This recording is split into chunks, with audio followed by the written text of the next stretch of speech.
Have you ever taken the opportunity on a night calm and quiet, free of clouds and devoid of light contamination, to look out the window of our planetary home into the starry background of the endless cosmos?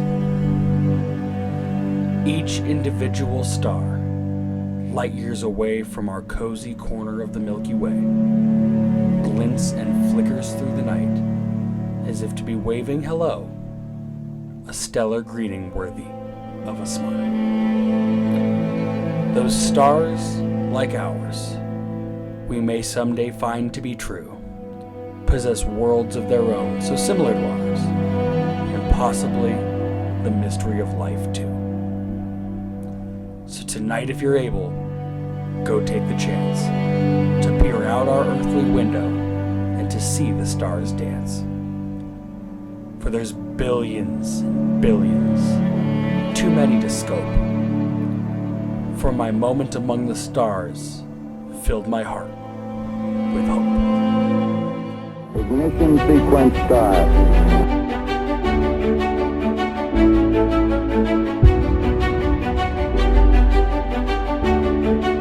6, 5, 4, 3, 2, 1, 0. All engine running.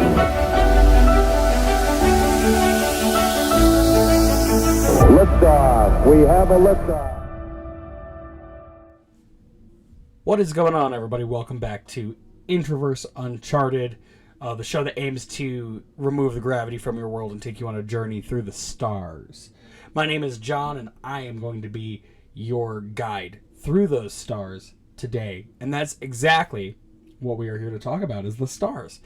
This is not going to be a very long episode. This is kind of an impulsive-based episode. I just had a really good experience last night getting off of work that I kind of wanted to share with everybody. So let's kind of get into it. So I started a new job the other day. I work at a movie theater. So the hours are kind of varied, but getting out of work depends on the last show time of what movie, whatever movie we're showing. So like last night, our very last movie was Wonka. It got out just after 12:30, so 12:30 was last call for the full service kitchen that I work in at that movie theater, and so I was out the door 12:30ish in general. So I got home last night, obviously closer to 1 o'clock, and when I got out of my car faces south in the parking lot that we're in, and the stars last night were so bright. Even having an apartment complex directly behind me that was obviously decently lit up. There's always street lights and stuff like that, and apartments were still lit up and stuff like that. But it was still, the stars were still exceedingly bright, which was just incredible. I'll throw some pictures that I took it's just with my iPhone, so it's not probably the most impressive things you'll ever see. But I'll throw some pictures up that I took last night, kind of as this video is rolling along. I literally was starstruck. And it took me back. It took me back to probably, I think at this point, probably about 2 years ago, when I really dove headfirst into everything space. So, I went through this whole role a few years ago where I wanted to become a lifelong learner. That I had felt that maybe I hadn't done my best to learn everything I should have learned under the umbrella of public school. Maybe I took it for granted and I just wanted to be social, and that the learning wasn't fun, it was work. And I feel like when you're an adult, sometimes, I'm sure everybody has different experiences, but as an adult, I've found that I regret not taking school more seriously. So, it's something I'm going to try to encourage in my child is that I want him to never be afraid to learn. That learning isn't work. If what we're asking you to do for work, because we obviously don't ask children to do jobs. Their job is to learn everything they possibly can about our world, the things that happen within it, both politically, mathematically, historically, literally, all that.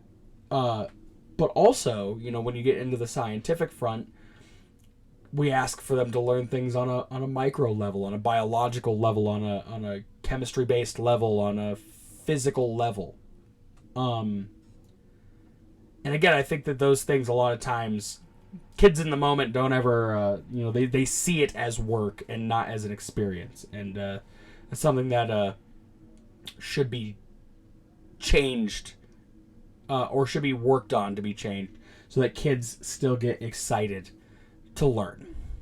I'm literally wearing a shirt that says "Make America Smart Again." The Neil deGrasse Tyson quote. So we should all strive to be lifelong learners. So I went through this phase where I wanted to try to learn as much as I could on my own. Give myself things to learn about that excited me. And obviously, I went to culinary school, and I've learned a bunch of different stuff from that.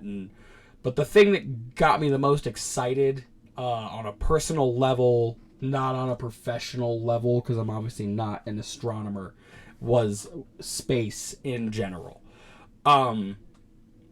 So learning about planets and their moons, learning about how we do space travel now via NASA and the flight program that was scrubbed during the Obama administration, and SpaceX now taking over Virgin Galactic and Blue Origin.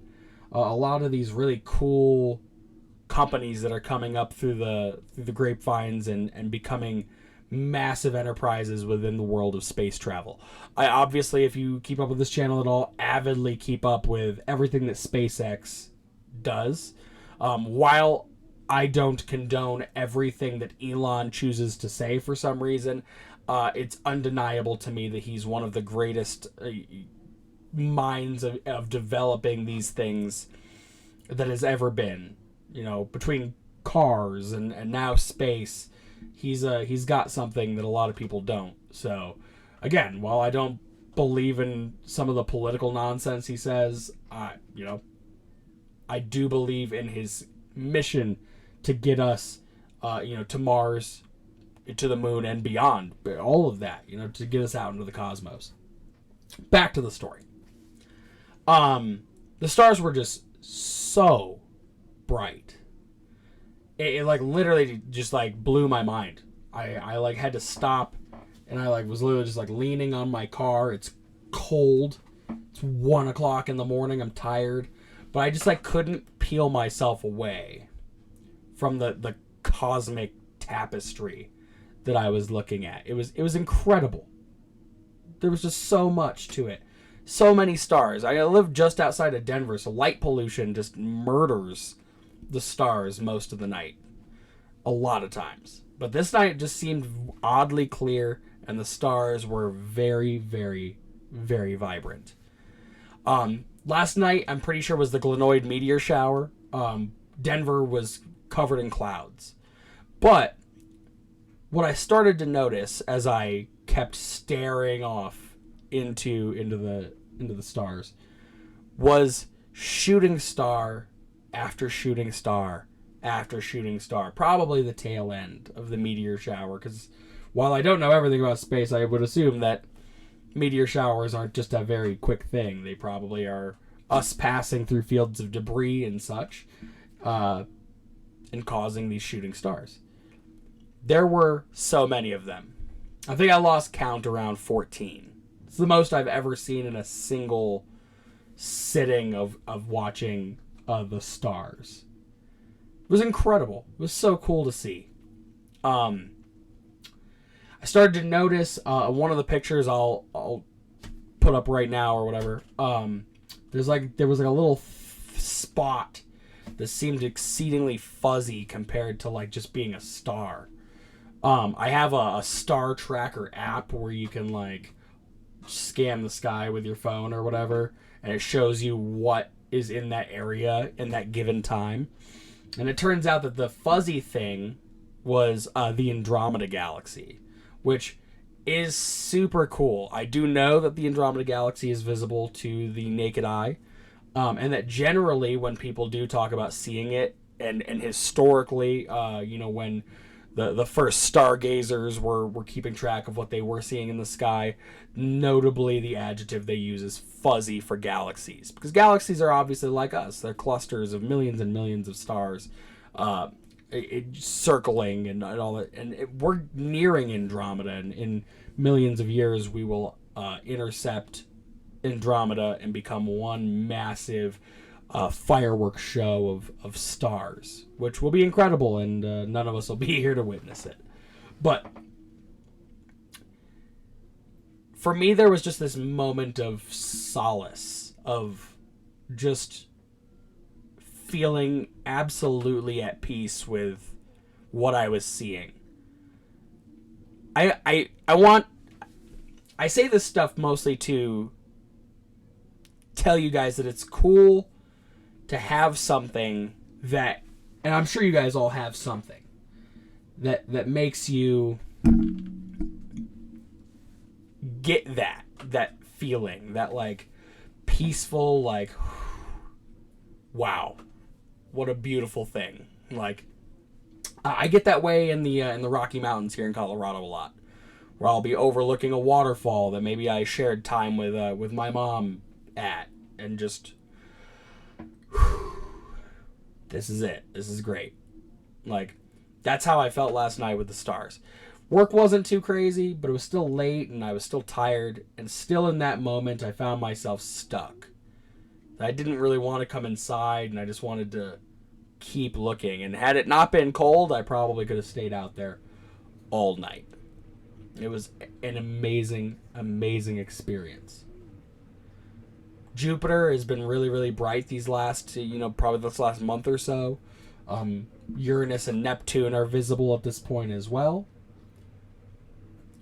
It honestly makes me feel sad for people who think that what we see here on Earth, what we have here on Earth is it. That, like, the divine plan is us. To think that we can look out amongst a field of stars, and some of those stars being actually galaxies that contain billions and billions of stars, and also millions of planets and moons, rocky and icy bodies, gaseous bodies. And some of those are in what scientists call the Goldilocks zone. Not too close to their star, not too far from their star, like us. It's sad to think that some people think that we're alone in the galaxy, in the universe, in the cosmos. That we're a one-off. Think about how much space there is. How much room in the galaxy there is. How much emptiness, how much distance. And to think that we are the only living, cognitive, intelligent beings in the vastness of space, to me just feels hopeless and selfish. If this is it, we have set such a poor example for if anything comes after us. The stars gave me hope that there's more things out there. That there are bright days on the horizon. Just gave me that peace of heart that, there's always going to be more days. There's going to be good days. There's going to be bad days. There's going to be better days. But just gave me that, like I said, that solace of, this is awesome. This is amazing. This is taking my absolute breath away. It was an absolutely cool experience. And To a lot of people, it may mean nothing. This video may mean nothing to them. Maybe they don't have that thing that gets them excited. That makes them be like, oh, wow, that's so cool. I want to know more. I want to do more. I want to see more. If I got a phone call tomorrow to go to Mars, guys, I'd go. In a minute. It's so cool. And to be the first. Thinking that space travel and stuff is fake is just sad. You almost can think it's fake, but you should hope that it's not. You should hope that we want to see things outside of the realm at which we know. People always go to the, oh, why look out there when there's problems down here thing. Why not? Why not have something to hope for, to look forward to dream about? People always use the NASA's a waste because they're a starving children thing. Yeah. There are starving children out there.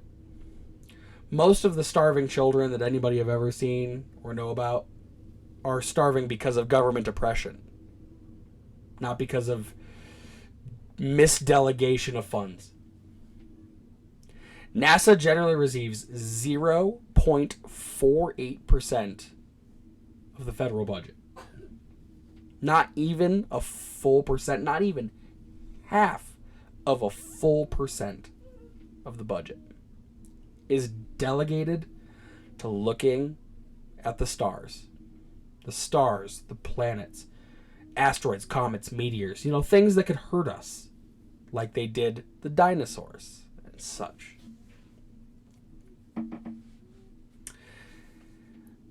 Not wanting a generation to hope is really ridiculous. Think about the hope that especially this country felt during the Apollo missions during the Cold War as we try to win the race to the moon. The time and the effort and the money through the Kennedy administration to get us outside of our atmosphere to the moon. To say that we could do it. And that we could do it before anyone else. A task that just 80 years earlier would have been unheard of as the Wright brothers develop flying airplanes. We advanced so very quickly and found ourselves among the stars quicker than we would have thought. And there is a world of people out there who don't believe that it ever happened. It's just sad. That's all it is. It's sad. Sometimes I find myself frustrated at the denseness of those thoughts. But really, I think at the end of the day, it's not frustration, it's sadness. That people could think that there's just nothing else. Or that what's out there isn't important. It is important. It's important to a lot of dreamers and a lot of generations of people who wanted to know everything about what's outside of just us. We know a whole lot about this planet, and while we haven't explored the depths of the ocean, we haven't explored a whole lot of space either. Like I said, to me, looking at the stars gives me hope, and it just makes me feel... It reality checks you to just know how big you are in the scale of the universe. And to me, that's just so cool.